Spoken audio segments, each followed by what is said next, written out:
So మరి వాలంటీర్ల వల్లనే వైసీపీ ఎన్నికల్లో ఓడిపోయిందని వైసీపీ మాజీ ఎమ్మెల్యే గోపిరెడ్డి వ్యాఖ్యానిస్తున్నారు. మరి దీని గురించి డిస్కస్ చేయడానికి మనతో పాటు డాక్టర్ దుర్గా వడ్లమాన్ గారు ఇప్పుడు మనతో ఉన్నారు. నమస్తే మేడం. నమస్తే అండి మేడం, మరి అంతకుముందు చూసుకుంటే వాలంటీర్ల వల్లనే వైసీపీ ఎన్నికల్లో ఓడిపోయిందంటూ వైసీపీ మాజీ ఎమ్మెల్యే గోపిరెడ్డి గారు అయితే వ్యాఖ్యానిస్తున్నారు. ఏమంటారు మేడం? అదే ప్రధాన కారణం అంటారా వాలంటీర్ల వల్ల? అంతకుముందు చూసుకుంటే ఈవీఎంల వల్లనే ఓడిపోయిందంటూ ఒక విధంగా చెప్పారు, ఈవీఎంల ట్యాంపరింగ్ జరిగిందని చెప్తున్నారు. ఇప్పుడు చూసుకుంటే వాలంటీర్ల వల్ల అంటున్నారు. అసలు ఏం చెప్తారు మేడం దీని గురించి? మీకు మధ్యలో అంటే రిజల్ట్ వచ్చాక ఓడిపోయాక కొంతమంది వ్యాఖ్యానించారు, మనం ఓడిపోవడానికి కారణం ఈవీఎంలు కాదు, వీళ్ళు వాలంటీర్లే అనేది వాళ్ళు చెప్పిన మాట. అంటే వాళ్ళకి చాలా కోపంగా ఉంది వాలంటీర్ల మీద. ముఖ్యంగా ఎందుకంటే జగన్మోహన్ రెడ్డికి తర్వాత ఎమ్మెల్యేలకి మధ్యలో అడ్డుగా నిలిచింది వాలంటీర్లు. అందుకని ఇది ఫస్ట్ నుంచి చెప్తూ వస్తున్నారు వాళ్ళు. కాకపోతే ఏంటంటే మధ్యలో ఈ ఈవీఎంలు అనేది ఒకటి తెర మీదకి తీసుకొచ్చారు. ఫస్ట్ అదేం మాట్లాడలేదు వాళ్ళు. 2019లో బ్రహ్మాండంగా పనిచేసిన ఈవీఎంలు 2024లో ఎందుకు పనిచేయవు?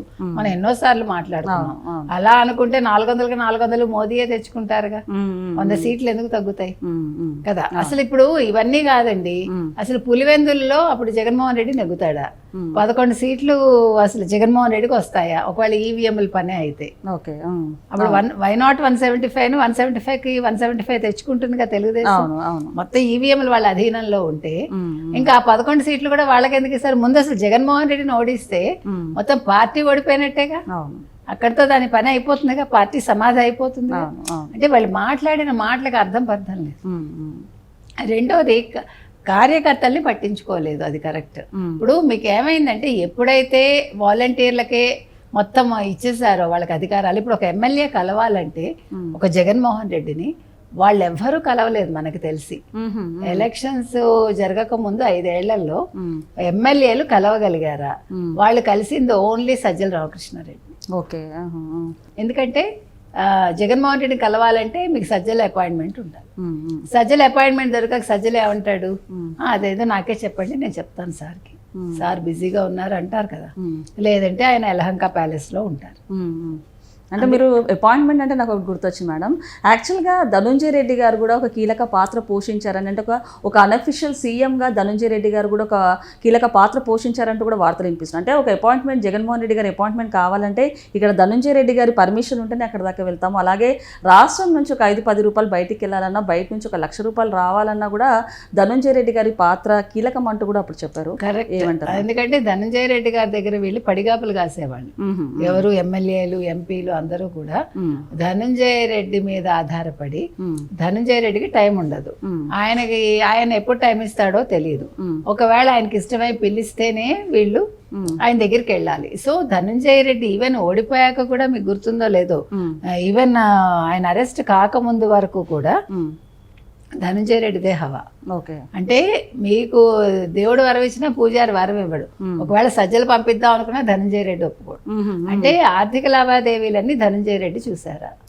ఈ మద్యం కుంభకోణంలో మొత్తం కర్తా కర్మాక్రియ ధనుంజయ రెడ్డి కూడానా అనేది మీకు డౌట్ వస్తుంది. సో అదే విధంగా ఇప్పుడు కార్యకర్తలను అసలు పట్టించుకోవాలా.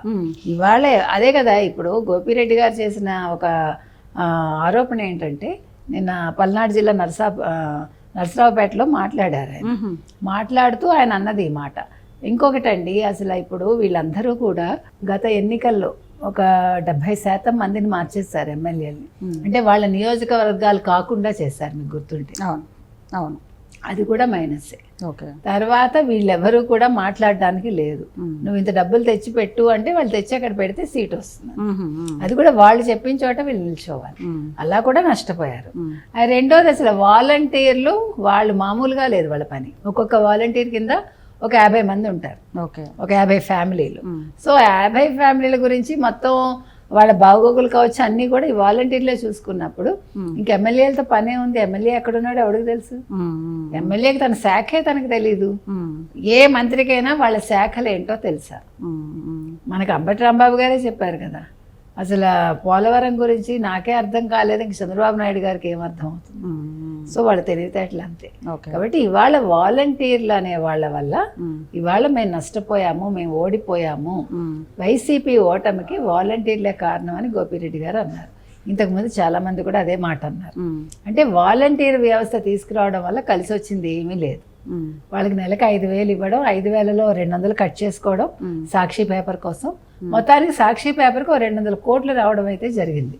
వాలంటీర్ల వల్ల జరిగిన ఒక మంచి ఉందంటే 200 కోట్లు రావడం. కానీ నష్టం ఏంటి? మొత్తం పార్టీ తుడిచిపెట్టుకుపోవడం.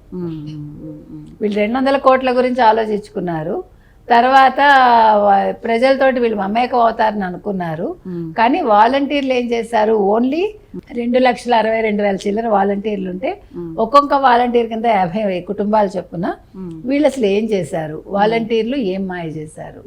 అంటే ఓటమికి వాళ్ళు ఏ రకంగా కారకులయ్యారు అనేది వైసీపీ వాళ్ళు బేరీ చేసుకోవాలి. ఎందుకంటే ఇవాళ ఇంకా వాళ్ళు ఏ రకంగానూ కోలుకోలేని దెబ్బ అది.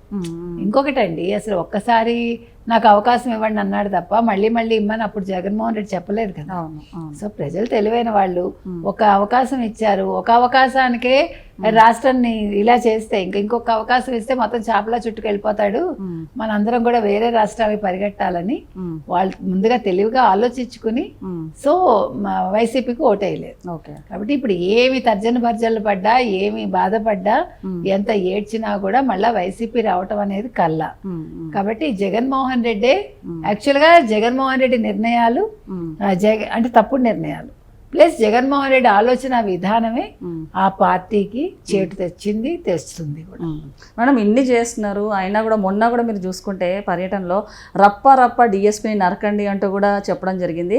అండ్ అలాగే ఇన్ని స్కామ్లు చేస్తున్నారు, మీడియా ముందు హల్చల్ చేస్తున్నారు, మీడియా ముందు ఎగురుతున్నారు, సినిమా చూపిస్తా అంటున్నారు. ఇవన్నీ చేసుకుంటూ మళ్ళీ వచ్చే ఎన్నికల్లో మేమే వస్తామో, వచ్చాక అందరు అంత తేలుస్తామంటూ జగన్మోహన్ రెడ్డి గారు చెప్తున్నారు. ఏమంటారు మేడం? అంటే ఇంకా భ్రమలో ఉన్నారు జగన్మోహన్ రెడ్డి గారు. నేను రప్ప నరుకుతానంటే నువ్వు నరకమ్మా రా అని ప్రజలు ఓటేస్తారా?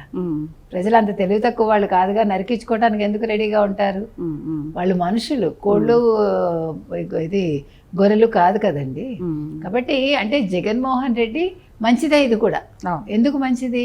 ఇప్పుడు మొన్నటి వరకు జగన్మోహన్ రెడ్డికి వేయలేదేమో అని ఏ కొద్ది మంది అయినా బాధపడి ఉంటే, అయ్యో మనం అన్యాయం చేసామా జగన్మోహన్ రెడ్డికి వేయకుండా అని కొద్ది మంది అయినా అనుకోవచ్చు, అనుకుని ఉండొచ్చు, మనకు తెలియదు.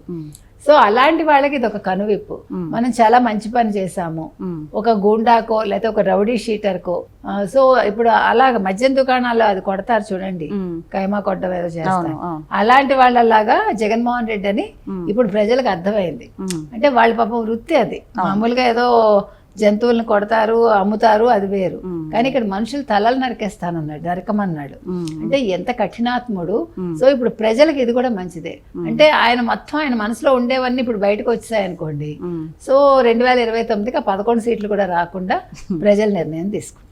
అంటే మేడం మొన్న చూసుకుంటే కనుక వైసీపీ వాళ్ళలో వాళ్ళు కొట్టుకొని పోలీసులు దాడి చేశారని చెప్తున్నారు. అండ్ అలాగే ఏబిఎన్ ఆంధ్రజ్యోతి ఫోటోగ్రాఫర్ మీద దాడి చేసి మెమరీ కార్డ్స్ కానివ్వండి, మెమరీ చిప్స్ అన్ని లాక్కున్నారు. అంటే ఈ మీడియా వాళ్ళ మీద ఇలా దాడులు చేస్తున్నారు. మొన్న చూసుకుంటే మహా న్యూస్ అండ్ అలాగే ఒక వార్నింగ్ కూడా ఇచ్చారు, మరో 2 ఛానల్స్ ఏబిఎన్ ఇంకో ఛానల్ మీద దాడి చేస్తామంటూ చెప్తున్నారు. ఓ పక్క సాక్షిలో అమరావతి అది దేవతల రాజధాని కాదు వేషల రాజధాని అంటూ కూడా ఒక ప్రకటన చేసింది. మరి సాక్షి ఛానల్ ఏ విధంగా చేయాలి మనము అని అంటారు? మరి దీని గురించి అంటే ఏదో ఇంకా టైం దగ్గర పడుతుంది సాక్షికి మూతపడ్డాను. ఒకటి. రెండోది మీరు అన్నట్టుగా నిన్న అతన్ని ఇది పాపం ఫోటోగ్రాఫర్ని కొట్టారు వాళ్ళు. ఏమైందంటే ఫోటోగ్రాఫర్ వీళ్ళు ఏం చేశారు, ఒక 5 లారీలు మామిడికాయలు తీసుకొచ్చి ఈయన కాన్వాయ్ ముందు పోసి లారీలతో తొక్కిచ్చారు. అగో రైతులు పోసేశారని. అందులో 2 లారీలు ఒక రైతువి. ఆ రైతు పేరు దూర్వాసుల. అతను పాపం మార్కెట్ యార్డ్కి తీసుకెళ్తున్నాడు. తీసుకెళ్తుంటే దాన్ని బలవంతంగా 2 ట్రాక్టర్లు లాక్కుని వాటికి వైసీపీ జెండాలు కట్టి వాటిని తీసుకొచ్చి అక్కడ పారపోసి మొత్తం తొక్కిచ్చారు. 3 లారీలేమో ఒక తోట యజమాని, తర్వాత ఇంకొక అతను, వాళ్ళిద్దరూ కూడా వైసీపీ వాళ్ళే. వాళ్ళ లారీల్లో తీసుకొచ్చి పోసి అందరూ కూడా అంటే రైతులందరూ ఇక్కడ పోసారని ఒక బిల్డప్ ఇద్దాం అనుకున్నారు. ఆ బిల్డప్ ఇస్తుంటే అది ఆంధ్రజ్యోతి ఫోటోగ్రాఫర్ ఫోటోలు తీశాడు. తీస్తే ఏమైంది, అక్కడ నారాయణ స్వామి అని ఉన్నాడు వైసీపీ అతను సైగ చేశాడు వీడు మనవాడు కాదు అని. అప్పుడు వాడిని కొట్టి చిప్పు లాక్కున్నారు. కానీ వాళ్ళు అనుకున్నారు ఈ చిప్పు లాక్కుంటే మన పని అయిపోయిందిలే అనుకున్నారు. అక్కడ లైవ్ కట్ చేసి ఉంటాడు ఎవరు, సాక్షి వాడు. కానీ వాళ్ళకి తెలియని విషయం ఏంటంటే పోలీసులు ఈసారి పకడ్బందీగా మొత్తం చిత్తూరు పర్యటన చేశారు. ఏ రకంగా అతను ఒక రూట్ మ్యాప్ ఇస్తాడు. ఓకే. ఆ రూట్ మ్యాప్ ప్రకారం బందోబస్తు ఏర్పాటు చేస్తారు. జగన్మోహన్ రెడ్డి రూట్ మ్యాప్ ప్రకారం వెళ్లకుండా నేను వేరే రూట్ లో వెళ్తానంటాడు. అచ్చా. సో అందుకని ఎన్ని రూట్లు ఉన్నాయో అక్కడంతా కూడా వెళ్ళి పోలీస్ బందోబస్తు పెట్టారు. అందుకే కదా 2000 మందితో పోలీస్ బందోబస్తు పెట్టారు అని వాళ్ళే అన్నారు. అవును. నిన్ననేమో సెక్యూరిటీ లేదని వాళ్ళే అంటున్నారు.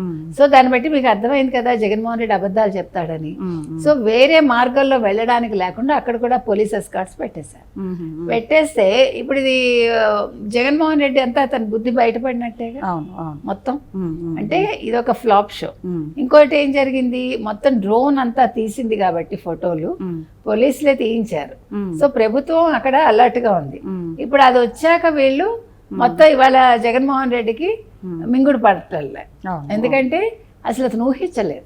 అని ఇంకొకటి అదొక పరామర్శలాగా ఉందా మేడం? అంటే ఒక రైతును కూడా కలవలేదు, మాట్లాడలేదు. తన వాళ్ళ చేత అదంతా పారపోయించాడు. దూర్వాసులు అనే రైతు ఏడ్చాడు, నాకు 90,000 సరుకు మీరు పాడు చేశారు, నాకు సబ్సిడీ కూడా రాదని బాధపడ్డాడు.